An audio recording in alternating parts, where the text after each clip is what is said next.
پھرتا ہمارا مارا نہ تھا کوئی سہارا، آپ پہنچا میں بھی سن کر عطار رہنما ہے۔ الحمدللہ یہ میرے مرشد گرامی کی نظر ہے کہ دعوت اسلامی اس وقت ایک ایسا ستارہ ہے جو اوج ثریا پر چمک رہا ہے۔ پہلے بھی ہم مدنی مذاکرہ دیکھتے ہیں، لیکن آج وہ جہاں پر آ کے دیکھا نا، دل مدینہ مدینہ ہو گیا۔ وہ پیر صاحب کا چہرہ دیکھتے ہیں، دل سمجھو کہ باغ و باغ ہو جاتے تھے۔ ساری رات بس مدنی مذاکرہ چلتا رہیں اور ہم پیر صاحب کی زیارت کرتے رہیں، مدینہ مدینہ کی باتیں ہوتے رہیں۔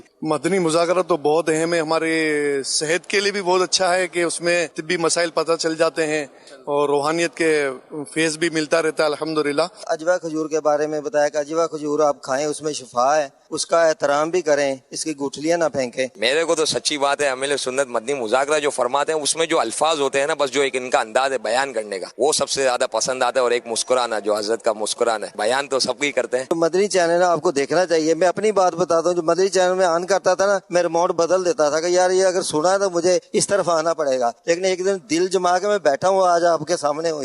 ادھر ماشاءاللہ رحمتیں برکتیں اور بہت کچھ سیکھنے کو ملتا ہے، جیسا کہ امیر اہل سنت صاحب نے فرمایا درود شریف کے بارے میں۔ تو انشاءاللہ میری پوری کوشش ہے کہ پورے ایک مہینے کے اندر کم از کم 40 سے 50 ہزار بار درود پڑھا کروں گا انشاءاللہ عز و جل۔ الحمدللہ یہ پیر صاحب کی روحانیت بھی یہاں ملتی ہے، اور پیر صاحب سے ملنے کی بہت پہلے سے خواہش تھی، تو الحمدللہ اللہ نے موقع دیا پیر صاحب کی روحانیت حاصل کرنے کے لیے۔ ماشاءاللہ بہت ہی اچھا اور پیارا محبت بھرا انداز تھا، نگران شورا کا سوال کرنے کا انداز اور آگے میرے اہل سنت کا جواب دینے کا انداز۔ نگران شورا کی مسکراہٹ، آقا صلی اللہ علیہ وسلم کی ولادت پر خوش ہونا، یقین جانے بہت اچھا لگا، اتنا مزہ آیا، اتنا مزہ آیا میں آپ کو بتا نہیں سکتا کیسی کیفیت تھی۔ الحمدللہ یہ تو پیر و مرشد کی برکتیں ہیں کہ جب ہم وہاں پر بیٹھتے ہیں ان کی بارگاہ میں تو کچھ نہ کچھ سیکھ کر ہی جاتے ہیں اور عمل کا ذہن لے کر جاتے ہیں۔ جو مدنی مذاکرہ دیکھتے ہیں نا، الحمدللہ مجھے یقین ہے کہ وہ پکا نمازی بن جاتے ہیں۔ الحمدللہ آج ہی پیر صاحب نے یہ کہا کہ نمازی بن جائے بس۔ میرے اہل سنت میں اگر آپ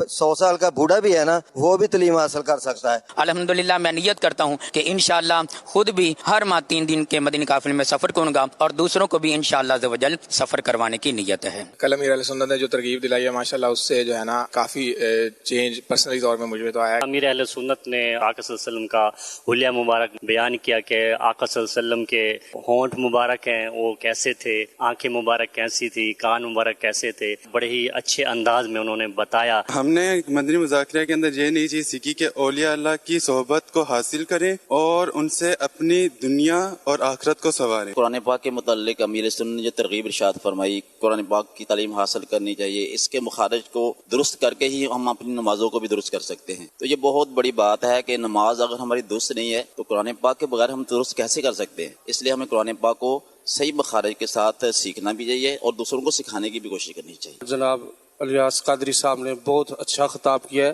سنت اور اطاعت رسول کے اوپر ماشاءاللہ بہت اچھی گفتگو کی ہے۔ حضور علیہ الصلوۃ والسلام کی اسوہ حسنہ پر جو بیان ہوا، حضور علیہ الصلوۃ والسلام کے چہرہ مبارک کیسا تھا، حضور علیہ الصلوۃ والسلام کے ہاتھ مبارک کیسے تھے، عادت کریمہ کیسی تھی، الحمدللہ زندگی میں پہلی بار فیضان مدینہ میں آ کر یہ سب کچھ سیکھا۔ رات مدنی مذاکرے کے اندر میرے شیخ طریقت امیر سنت نے قرآن پاک پڑھنے کے حوالے سے جو ہماری تربیت فرمائی ہے، الحمدللہ ثم الحمدللہ، اگر ہم سب اس کے اوپر وہ عمل کرنے والے بن جائیں تو اللہ کی رحمت سے انشاءاللہ نہ صرف ہمارا قرآن پاک درست ہو جائے گا بلکہ ہم دوسروں کو پڑھانے والے بن جائیں گے۔ اور واقعی یہاں صرف عشق رسول بتایا نہیں جاتا بلکہ جام بھر بھر کے پلائے جاتے ہیں۔ لاکھوں مسلمان یہاں آتے ہیں اور فیضان لے کے جاتے ہیں۔